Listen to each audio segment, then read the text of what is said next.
उन्होंने ये बोल दिया कि अब वो मिलियंस ऑफ भारतीयों को इंपोर्ट करने वाले हैं वहां पे काम करने के लिए। कौन से लोग भी, आपको मैं पहले थोड़ा सा क्लियर करूंगा कि कौन कौन से लोग बोले हैं उन्होंने हमें चाहिए इनको, यूरोप वालों को। लेकिन क्वेश्चन ये है कि क्या आप प्रिपेयर्ड हैं? जो यूरोप को जो टैलेंट चाहिए क्या आपके पास है? कि इंडिया जो है वो it wants to play solo, it wants to play alone, और इंडिया ने कहा बोलो मत करो वही जो हमने करना है, बोलो मत करो वो जो हमने करना है। ये जो अगर हम बोलेंगे तो फायदा को नहीं होगा, बस करो जो हमें करना है वो ही हमें करना है, ठीक है ना जी। लॉन्ग टर्म में आप फ्यूचर अमेरिका के साथ बांध नहीं सकते। मैंने आपको बोला था ना शुरू में, Trump has overplayed his hand, Trump has overplayed his hand. उसको ऐसा लगा कि वो जो करेगा लोग मान लेंगे क्योंकि वो अमेरिका का राष्ट्रपति है।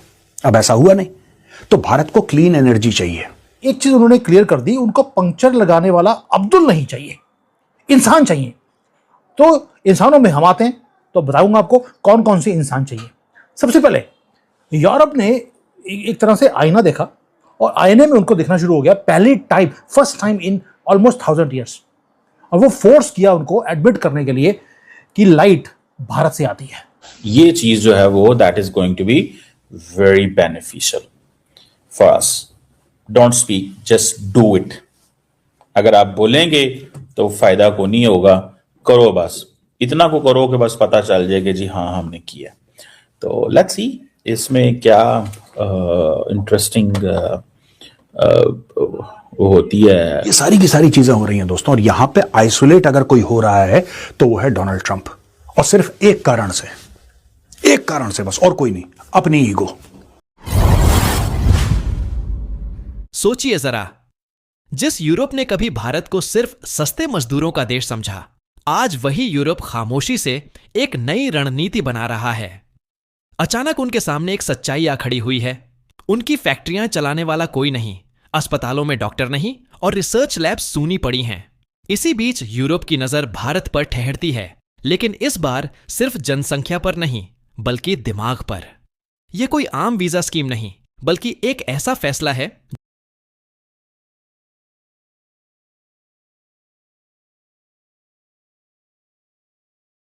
सबसे पहले यूरोप ने एक तरह से आईना देखा और आईने में उनको दिखना शुरू हो गया पहली time, first time in almost 1000 years. और वो फोर्स किया उनको एडमिट करने के लिए कि लाइट भारत से आती है। Mother of all deal sign कर लिया। वो सिर्फ साइन ही नहीं किया है, साथ में एक सेस्मिक शिफ्ट है ग्लोबल पावर का जो उन्होंने साइन कर दिया। यूरोप के अंदर जो कई एंटी जो जिसको बोलते हैं लिब्रांडो हैं, उन्होंने बोलना शुरू कर दिया कि यूरोप ने सरेंडर कर दिया है भारत के सामने। और साथ में ये बोलना शुरू कर दिया अब जो लाइट है वो ईस्ट से वेस्ट जाएगी, ना कि वेस्ट से ईस्ट आएगी। यूरोपियन जो कमीशन की जो प्रेसिडेंट है उर्सुला वंडरलैंड, उसने अभी एक अनथिंकेबल बात बारी जो उसने बोला है। उसकी जो क्लिप है 2 मिनट की, वो मैं वीडियो के एंड में आपके लिए लगा दूंगा। आपको गर्व होना चाहिए ताकि ये परमानेंटली हमारे अकाउंट में रहे, आप बार बार देख सकते हैं कि क्या बोल रही है। उसने सारी दुनिया के सामने एक चीज को एडमिट किया कि उसने जो वेस्टर्न सुपरियोरिटी था, उसका जो मास्क इन्होंने लगाया हुआ था, उसको उतार के उसने फेंक दिया। फेंका कैसे है? She talked about Indian astronomers कि यार हजारों साल पहले आपकी किताबों में ऑलरेडी मैप किया हुआ है सारे तारों को, सारे चांद तारे जो है आपने क्लियरली मेंशन है कि कौन सा कितने डिस्टेंस के ऊपर है। जब यूरोप ने अभी आसमान की तरफ देखना शुरू नहीं किया था, आप उस वक्त सारा कुछ ऑलरेडी ब्रह्मांड का पूरी नॉलेज आप लिख चुके थे।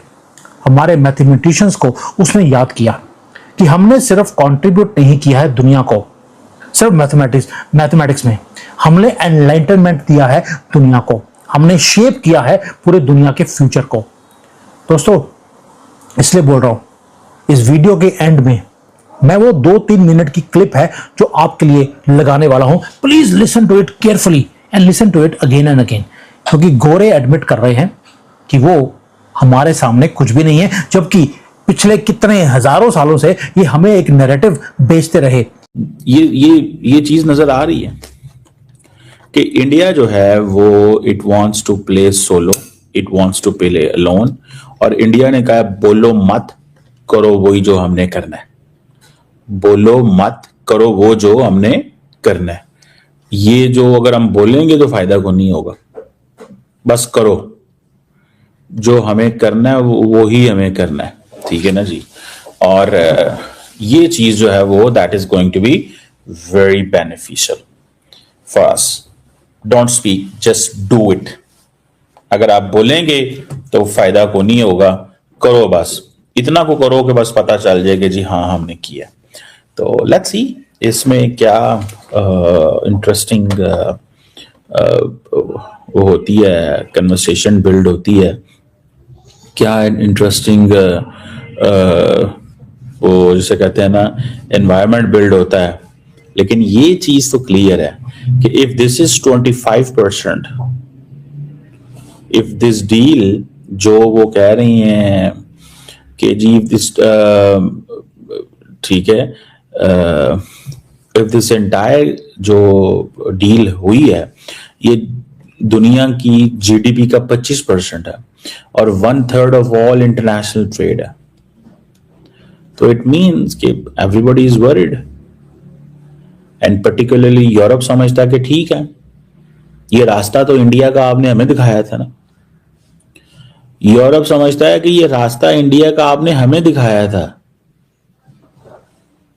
आप ही ने कहा था कि cyber hybrid threat, counter terrorism, ये वो जो कुछ करना है इंडिया के साथ कर लो, ये इमर्जिंग डेमोक्रेसी है।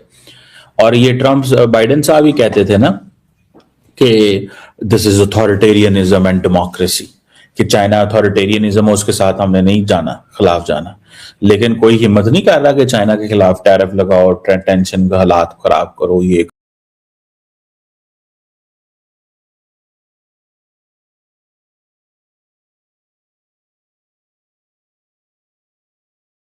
दरअसल यूरोप इस समय एक गंभीर डेमोग्राफिक संकट से जूझ रहा है।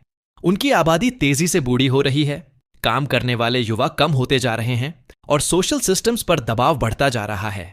पहले उन्होंने कई देशों से माइग्रेशन को बढ़ावा दिया, लेकिन वहां कल्चरल मिसमैच, स्किल गैप और सोशल टेंशन जैसी समस्याएं सामने आईं। अब यूरोप समझ चुका है कि सिर्फ संख्या नहीं बल्कि क्वालिटी मायने रखती है। यहीं से भारत एक स्ट्रैटेजिक पार्टनर बनकर उभरता है। भारतीय प्रोफेशनल्स दुनिया भर में अपनी एडेप्टेबिलिटी, डिसिप्लिन और प्रॉब्लम सॉल्विंग स्किल्स के लिए जाने जाते हैं। यूरोप को ऐसे लोग चाहिए जो सिर्फ नौकरी न करें बल्कि वैल्यू क्रिएट करें। हेल्थ केयर में डॉक्टर्स, टेक्नोलॉजी में इंजीनियर्स, इनोवेशन के लिए रिसर्चर्स और ऑल्टरनेटिव मेडिसिन में ट्रेंड एक्सपर्ट्स। भारतीय जब विदेश जाते हैं तो वे वहां के नियमों, संस्कृति और सिस्टम का सम्मान करते हुए खुद को ढाल लेते हैं। यही वजह है कि वे लॉन्ग टर्म सॉल्यूशन बनते हैं, शॉर्ट टर्म बर्डन नहीं। यह पार्टनरशिप असल में ब्रेन ड्रेन नहीं बल्कि ब्रेन कोलैबोरेशन की शुरुआत है। भारत के लिए यह मौका ग्लोबल एक्सपोजर, स्किल एनहांसमेंट और इकोनॉमिक स्ट्रेंथ बढ़ाने का है, जबकि यूरोप के लिए यह सर्वाइवल और सस्टेनेबिलिटी का रास्ता है। लेकिन याद रखिए, यह मौका हर किसी के लिए नहीं है। कंपटीशन कड़ा है और स्टैंडर्ड्स ऊंचे। आने वाले समय में वही लोग आगे बढ़ेंगे जो स्किल्स, डिसिप्लिन और ग्लोबल माइंडसेट के साथ खुद को तैयार करेंगे। सवाल बस इतना है, क्या भारत का युवा इस मौके को पहचान कर खुद को उस लेवल तक ले जाएगा जहां दुनिया उसे जरूरत नहीं बल्कि सॉल्यूशन माने?